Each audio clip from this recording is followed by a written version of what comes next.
Hech qachon shu narsani qildirma desa qildirib o'pman-da. Mana endi ko'ringlar, mana ochib ko'rsataman. Agar mabodo chirrigan bo'lsa, ustaga bir tiyin pul berish yo'q akalar. Mana ochaman, hozir oxirigacha ko'raman, o'zlaring ko'rasizlar. Usta ham shu yerda bir tiyin pul to'lamayman. Mana ochyapti. Mana akalar. Mana hech nima bo'lmaydigandan bo'ladi deb va'dani berishgan. Tayigacha ochaman, to'singacha ochaman, gap so'z yo'q. Oxirigacha dakansa boramiz akalar. Mana ochilyapti. Mana ochilyapti. Qani, olib kelingchi. To'sinimiz chiridimi yo'qmi? Usta shu yerdasiz. Bu materialingiz. To'sin chirimabdi-yu. Chiriganda ama yangi qilib berardingiz. Qalinligini qaranglar akalar. Buni effekti zo'r bo'lar ekan. Yozda qishda dahshat bo'lar ekan. Olib kelib yerda ham ko'rsating. Bu tomonga ham shuncha qalinlikda qilib qo'yib berishgan materiallari hamma yo'q o'zlarining ichida bo'ladi. Siz hech narsa olib bermaysiz.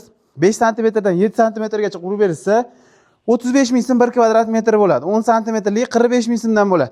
Endi bunaqa materiallari hamma xomashyolar ichida bo'ladi. Pasta raqamlari bor, aloqaga chiqaverasizlar. Bu pena lomboz bo'ladi. Qishda yozda maza qilib o'tirasiz uyda.